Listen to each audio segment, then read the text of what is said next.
Thierry Sarr. Comment ça va, Thierry? Ça va bien, je vous remercie. Bonjour Patrick, bonjour Audrey. Bonjour. Bonjour. Spécialisé, donc architecte en Feng Shui occidental. Qu'est-ce que c'est?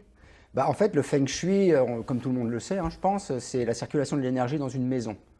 La circulation de L'énergie l'énergie. dans une maison. Tu parles pas du chauffage, là. Non, pas du tout. Non. C'est en fait, le Feng Shui permet de s'ouvrir à la dimension énergétique d'une maison.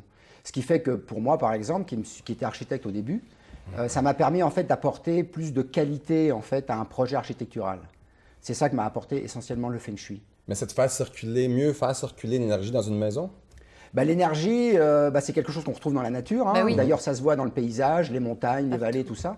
Donc cette énergie qui est là, qui est bien réelle, elle pénètre dans les maisons.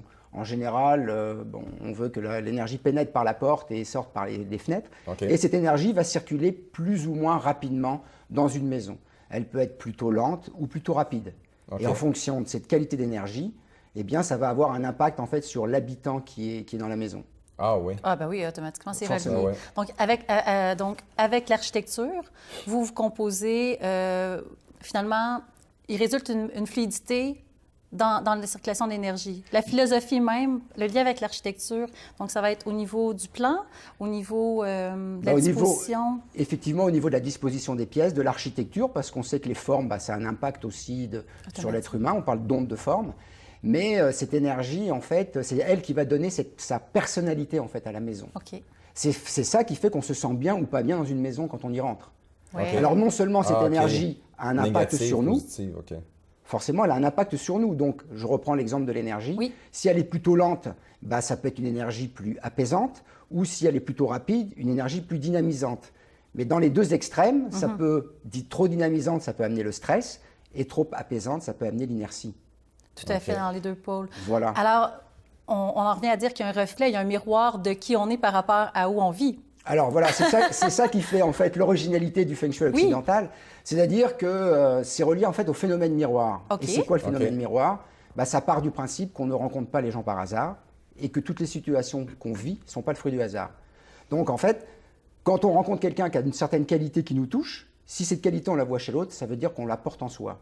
Il y a une reconnaissance. Et pour le défaut, c'est pareil. C'est moins sympathique, mais c'est pareil. Mais il y en a qui ont la bonne énergie ou la mauvaise. Est-ce que ça existe, bonne, mauvaise? Non, c'est simplement... là encore, si je reprends l'exemple du miroir, je dirais que ça va dépendre. Moi, je demande toujours aux clients, c'est quoi votre idéal, votre but? Pourquoi vous voulez déménager? Pourquoi vous voulez construire? Pourquoi vous voulez changer la décoration? J'aide en fait le client à travers le miroir parce que sa maison a des qualités et des défauts. Parce que les couleurs, ça peut faire toute une différence aussi. Il y a plein de choses. Là, j'aurais pas le temps de parler de tout ça. Mais on pourrait en parler un petit peu tout à l'heure, si on a le temps d'énumérer un peu les points qui peuvent refléter ça, justement. Mais justement, en fait, si je finis avec le miroir, la maison a des qualités et des défauts. Et en regardant en soi comment on porte ses qualités, ses défauts, on peut s'harmoniser avec la maison. Donc, si vous avez des projets qui vous tiennent à cœur, un but particulier, du coup, vous pouvez après non seulement développer cette créativité dans le monde, mais en même temps aussi essayer de voir comment vous pouvez aménager votre espace intérieur pour que ça reflète vraiment qui vous êtes à l'intérieur. Voilà. Donc, parce que cette énergie a une influence sur... Comment il y a l'énergie ici, hein? Oh mon Dieu, là, il faudrait que je rentre. C'est ouvert, déjà.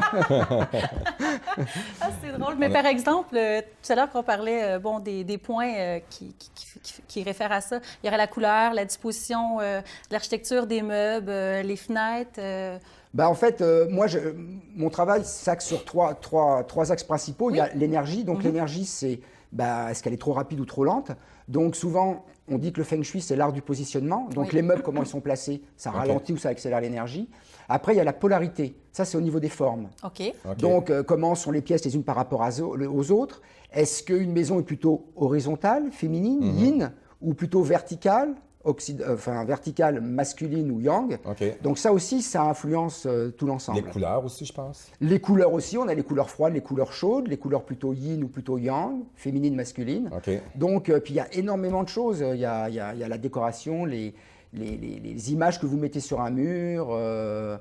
Parce que les gens aussi ressortent aussi. Hein. Oui, voilà, c'est ça. Donc, on peut énormément, en fait, lire un petit peu comment sont les gens, en fait, quand on rentre chez eux, parce que Oui. c'est... Ça me fait rigoler Donc, parce que ça, sur ça votre reflète site- ta personnalité là, chez toi. Là. Ben oui, puis sur le site, j'ai lu, vous avez fait un lien par rapport à, c'est votre troisième pot. Votre habitat, c'est votre troisième pot. Oui. Hein? Je trouvais ça Oui, pertinent. on dit que nos deuxième pot, c'est nos vêtements. Hein. Oui, On oui. va pas mettre n'importe quoi comme vêtements. Il faut que le corps puisse respirer. Je dirais que, je crois que quelqu'un a dit, un esprit sain dans un corps sain. Oui. Si l'esprit sain, on va dire, c'est un petit peu le feng shui, l'énergie qui est à l'intérieur, il faut que le corps à l'extérieur soit sain aussi. Donc, utiliser des matériaux le moins toxiques possible pour l'être humain. Hein. Ben oui, C'est- effectivement. Exactement, ouais, c'est ça. Mais encore là, aujourd'hui, la toxicité est tout partout, on dirait, là, dans toutes sortes de choses. Là. D'autant plus que dans une maison, c'est le lieu où on devrait se sentir en sécurité. Et de lieu où on devrait pouvoir se ressourcer. Et le problème, c'est que souvent nos maisons sont plus polluées à l'intérieur qu'à l'extérieur. Imaginez, hein? Wow. Donc, Il y a une réflexion oui, à faire à ce sens-là. Ah hein? oui, oui, il y a- Vous offrez Il y a- des services il y a- autant pour les commerces, donc les particuliers. Comment on fait pour vous rejoindre, pour avoir l'information pour... c'est très simple. J'ai un site internet Oui. qui est www.thierryseur.com et puis un numéro qui est 450-396-7338. Ça, c'est Un essentiellement- Facebook? Un Facebook, non, j'ai pas de Facebook. Pas de Facebook. Pour ça, non. Et puis sinon, oui, j'offre des services pour les privés et pour les commerciaux, tout ce qui est commerce. C'était un plaisir de vous revoir. Puis peut-être que je vous emmènerai un jour faire ma décoration intérieure. Ça sera avec J'en ai plaisir. besoin là, bientôt. Je là. connais un peu votre énergie, j'en ai entendu parler, donc on va ok. pouvoir équiper J'ai une tout grosse ça. énergie sexuelle. Oui, c'est ça. Merci beaucoup. Merci beaucoup. Merci, Merci Thierry. beaucoup, Patrick. Merci beaucoup.